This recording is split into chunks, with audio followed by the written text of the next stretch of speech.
Mike Radich here, and I'm now joined on the phone by World Series of Fighting Bantamweight Brandon Hempleman. Brandon, how are you? Good, man. How are you doing? I'm doing good. Brandon, let's just take it from the top. You were supposed to have a fight at World Series of Fighting 10 on June 21st. You were supposed to fight Andrew Yates. The fight is now off because Andrew Yates pulled out of the fight with an injury. I'm just curious, when exactly did you get the call saying that Andrew Yates couldn't fight on this card? And also, who gave you the news? Was it your manager, Alfred Benson, or was it World Series of Fighting? Who exactly gave you the call, and when exactly did it come in? I got an email right when I was reading a tweet that Yates put out, just talking some shit. And then right when I'm reading that tweet, getting all fired up, I'm all doing his vision is smashing this dude's head in. And then I get an email right then and there, and then a call from my manager. He's talking shit, doing these interviews, and he's not even planning on fighting. There was a lot of trash talk on his end. He was saying all this stuff. There was an article that came out yesterday, I think it was, saying, all kinds of stuff about you. He was saying this and this and this, and the article comes out, and then all of a sudden he pulls out of the fight. So I'm just curious, was there any pre-existing beef between you two guys? Was there something that happened in the past, or was this something where he was just trying to sell a fight, and that's why he said what he said? Things were fine. We did all the Ultimate Fighter stuff together. We were both, supposedly picked for the show, and then the same thing happened to both of us, to my knowledge. Like, neither one of us got a fight into the house. And so that's where I knew him from. I didn't know him at all. I never even talked to him. And then I think in an interview I said something about his opponents. Like, I look at his record. My last victory, my opponent has more wins on his record than everybody on Andrew's record combined. So I said something like that, and I think I might have opened up the trash talk a little bit, but it wasn't really trash talk. It's just a fact. I see. Have you or your manager given World Series of Fighting a timeline of when you need an opponent? Like, at the end of this week, you need to have somebody. At the beginning of next week, you need to have somebody. Or are you open to, a couple of days before the fight, them finally coming in with an opponent? What exactly is the timeline of when you need somebody to be your opponent so you can prepare for them? Obviously, it's a very short time, but is there a timeline that you've given World Series of Fighting, or they've given you on when they can get somebody for you to fight for the 21st? Yeah, loans for camp. I've got sponsors. I made shirts. Everybody's bought tickets. Like, I need to fight. Yeah, I don't have any money. So they've been saying, that they're going to find somebody for me. And it seems pretty optimistic at this point. I'm still training. I've done 2 sessions already today, so and I just do what I do and wait to see what happens. I just need a guy. I don't have the luxury to having a timeline. I see. This is a little close to a fight. It's an opponent, but a fight on the regional circuit. So I've always taken short notice fights. I fought Paul McVeigh on 2 weeks notice. He was a pretty highly touted guy at that time. I've always kind of just jumped on opportunities. I fought Jeff Hatton when I won the Cage 4 bout. I fought him on, I think it was like a 1 or 2 week notice as well. So, I'm no stranger to surprise opponents. Now, yesterday when we talked via text, you seemed very disappointed and very angry. That's kind of what I fired up yesterday. How are you feeling right now? Are you still pretty pissed off, or are you a little bit more calm than yesterday? I'm quite a bit more calm. Yes, I'm still angry, but a lot of what I'm angry about is just circumstances. There's definitely a certain somebody I'm a little pissed off at, but it's just a circumstantial thing. I just feel like I've been getting the short end of the stick a little lately, but every dog has his day, and I just need to have a positive demeanor and outlook about it. I see. Obviously, this card is happening on June 21st, but on July 5th, World Series of Fighting 11 is taking place. Will that satisfy your sponsors and also satisfy you to get a fight if that's the date they give you? Like, they come back and say, hey, you know what, Brandon, we can't give you an opponent for June 21st, but July 5th, we found somebody for you, and they'll fight you on that card. Will that satisfy everybody if you're on that card as opposed to fighting on the 21st? Will that I'm sure it would satisfy the sponsors just fine. I definitely prefer that not happen. I've been seeing my kids 1 day a week for the past 6 weeks. I have sole custody of my daughter. Like, I miss my fucking kids. I don't have the luxury of staying at home for camp. They're back in Twin Falls, Idaho. I don't have a whole lot going on in Twin Falls, so I come up to Boise, and then every once in a while I'll go down to Vegas to get some extracurricular work in. But 3 more weeks away from my kids, 3 more weeks spending money I don't have. it's a little daunting. You fought, I believe, 5 times in 2012. Last year you only fought once, and this year you've yet to get a fight in. For a guy who's used to being so active, how have you been able to deal with this slower pace, this slower schedule that World Series of Fighting has on? What's bullshit about it is I'm sitting in the gym and I'm fighting every day. I hit the gym every day no matter what. So I'm doing all the same work. I'm getting all the same punishment. I'm just not getting paid and not getting those W's on my record.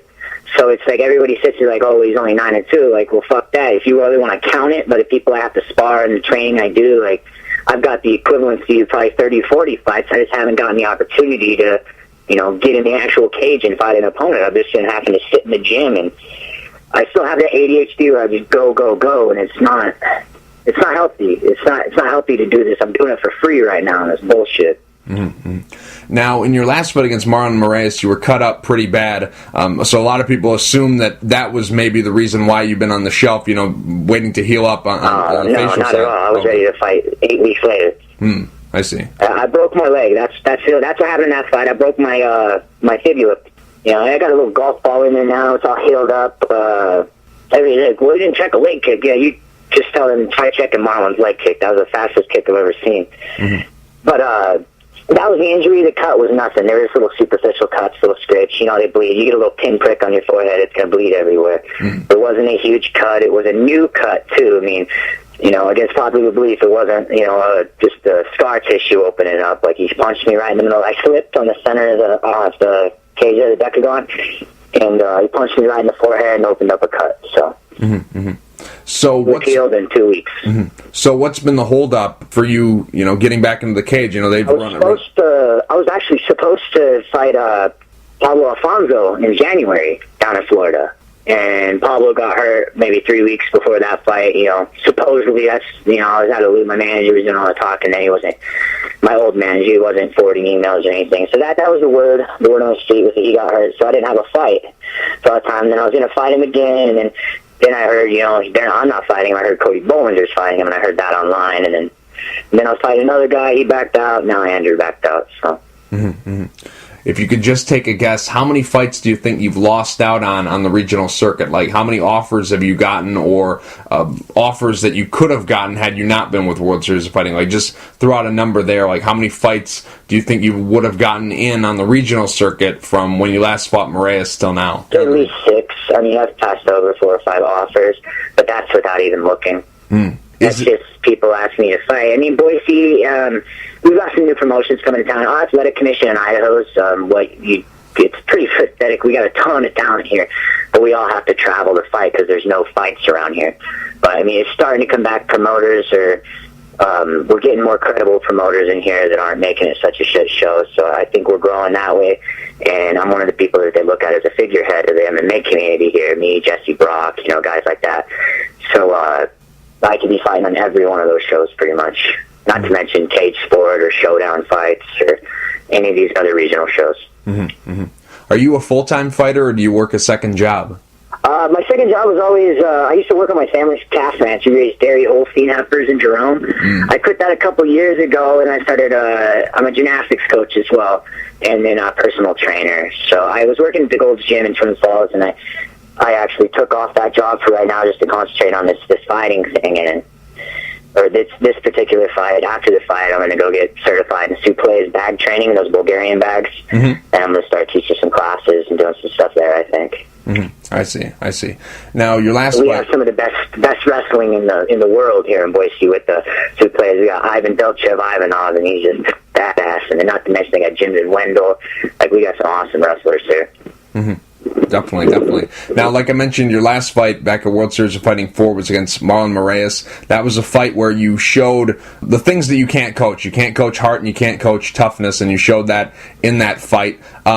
It seems like your stock raised, even in a loss to Moraes, your stock went up even more than the 10 fights that you had before. You were on a great win streak, and it seems like the Moraes fight, even though you lost, your stock went up higher than some of the wins that you've had. Would you agree with that?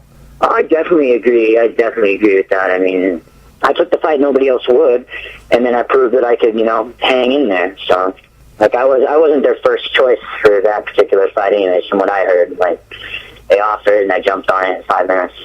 respect from Ray. Like I think he's the best striker in the world, at least in bantamweight. I mean, that's saying something. Mm-hmm. Yeah, definitely a very talented guy. I'm just curious, how many fights left on your deal with World Series of Fighting? I got 3 fights. I signed a 4-fight contract. Oh, okay. 4 fights, 2 years, so it's been about a year now. So okay. So I got 3 fights and 1 year left, so that's probably not going to happen. We'll see. We'll see. I mean, I'm happy with the company. I think they've definitely established themselves pretty quick. They've signed a ton of fighters, and it's just keeping us busy. You know, like I'm not a shelf fighter. I can't afford this. We can't fight at the top level if we can't fight full time. I see. Now, in Idaho, sorry to.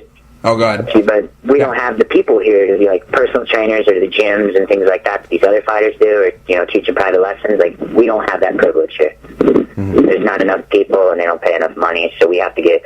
Like, I've had to work a lot of construction jobs and things like that to make ends meet. It just, you can't fight professionally work in construction.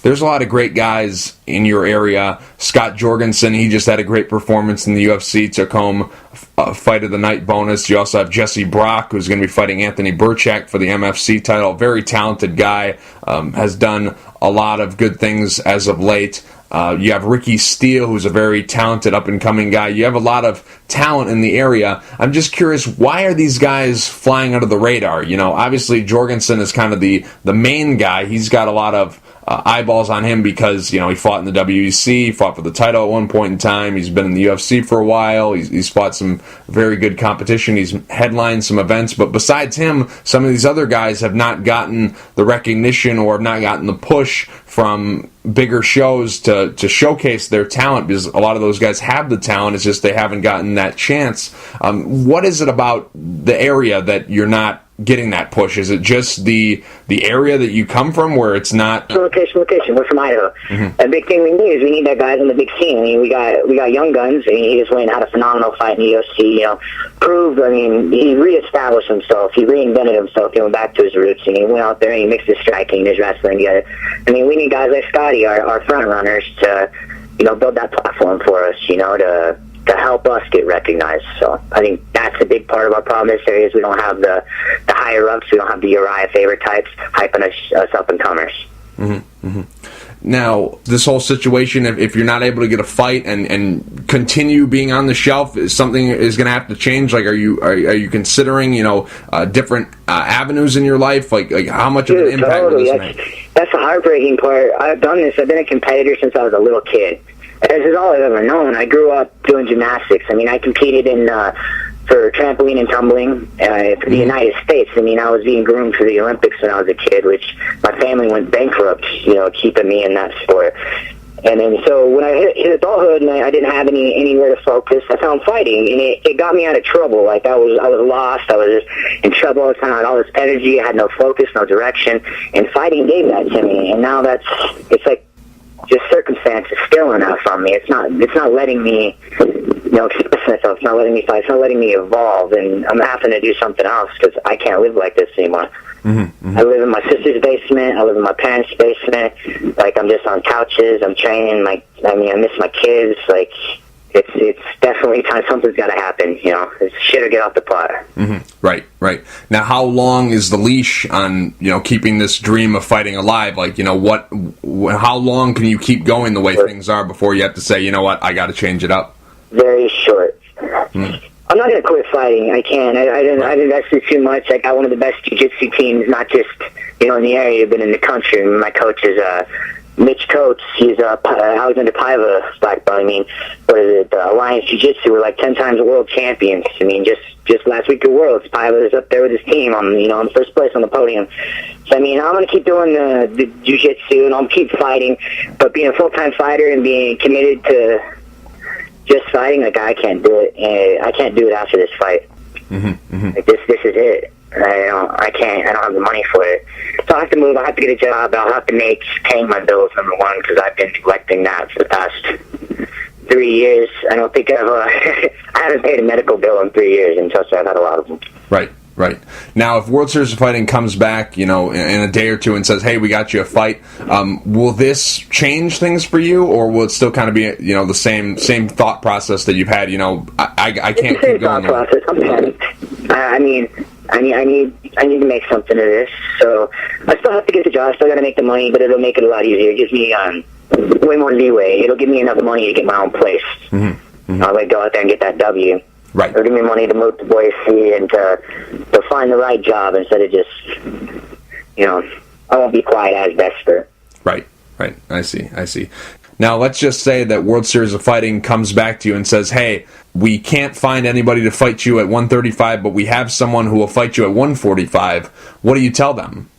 Dude, I walk around at 145. Well, I don't even deal with that stuff. My coach says fight, I fight. I'm just a pit bull. Okay. Well, I was just checking to see where your head was at. Yeah, I'm a little small. Like everybody says, I'm small for 35, but I'm not. I'm never gonna cut to 25s. I cut to 130 to fight Paul McVeigh. I didn't like the way my kidneys felt.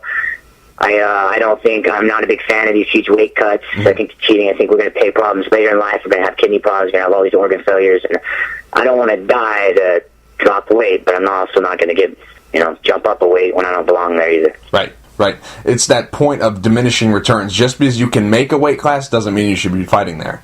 Exactly. I mean, and you see, that might even been part of the problem that happened with Hannah Barali. I think he's real big for 35s, and it might have gassed him out later in the fight. Besides getting rocked gasses you out, but it's a way bigger weight cut for him.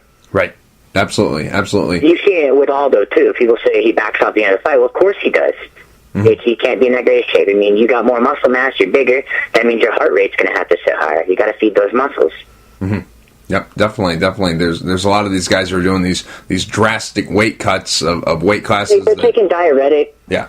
We need more regulations on the weight cutting, and we need to be tested more during camp. This is a pretty interesting situation because, if they come back and say we want you to fight somebody and they say they can't make 135, you're kind of stuck. You need a fight, but then what you've been saying. You got a point there. I mean, I'll be down for a catch weight like 140 or whatever. I mean, that'd be fine. I mean, I'm not too worried about that. I just don't want to fight some monster who's cutting 20 pounds to make 45, and here I am weighing 145. Right. I hear you. Well, Brandon, I really hope they find you a fight because, I think you're a very talented guy and I enjoy watching you fight and I feel bad because, this was a big opportunity for you. You've been on the shelf for a while and, you had a good performance against Marlon Moraes. You showed heart and toughness. Like I said, you can't coach that and this could have been a very good building block for you to work off that fight. But, I really hope they get you one because I think you're a very talented guy. But real quick before I let you go, do you have any sponsors you like to thank, and is there anything you'd like to say to the fans? Oh, yeah, I got a ton of sponsors this go around. First off, I'd like to thank Tagatsu. I mean, they helped me a lot paying for camp. Tagatsu mixed with Anchor Bistro and Bar in Twin Falls. Tagatsu's clothing company made my signature tee. My supplement company, you got Hit Supplements here, based out of Star, Idaho. They're awesome. You see them on the World Series, on the banners and stuff like that. You see them on the cage. Garden of Life hooked me up. Rev Gear hooked me up. I got Rhino Rush hooked me up this time. I got Chris Combat making me some custom shorts. I got Virus, giving me all those my little compression suits to make sure I can keep grappling. And they're also good, with the injuries to keep that blood flowing. Keeping those compressions on. I'm trying to think. I'm doing pretty decent. So I was grip mouth guards. And I apologize if there's any I forgot, but I always every interview I do, and I start thanking my sponsors, I forget them, and then I make sure to get them the next time, and I forget somebody else. I've had a lot of help, so I just appreciate these companies a great deal. It sounds like you have a who's who of sponsors. Yeah, I think I'm doing all right. It's not cash, but I can't afford to buy the supplements and things like that, and so they keep me clothed and they keep me keep my protein up. So it helps a lot. Without them, without these sponsors, I would have had to quit a long time ago. Absolutely. Well, Brandon, I really appreciate you taking the time to talk, and hopefully we see you back in the cage on June 21st. All right, thanks, man. I appreciate you having me. And also to Alfred Benson, Fight Path Management, and to my team of Combat Fitness and Alliance Jiu-Jitsu Boise. Just like to thank those guys. I love them to death. So I appreciate your time, man.